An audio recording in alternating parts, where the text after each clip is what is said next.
ស្រែទឹកហូរលិចស្រែអ្នកចិត្តបងទុនទិញទាំងតុងតូម្នេញទាំងតុងតូម្នេញនឹងមិនភ្លេចទេការបាន5ឆ្នាំហើយមានកូនណែនឹងគេនៅតែខ្លួនតទេនៅតែខ្លួនតទេព្រាន់ប្រាំងចោលគ្នា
ទឹកហូរលិចស្រែ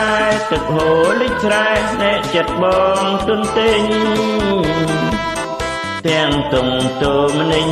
ទាំងតុងតូម្នេញនឹងមិនភ្លេចទេការបាន5ឆ្នាំហើយមានកូនណែនឹងគេនៅតែខ្លួនតទេ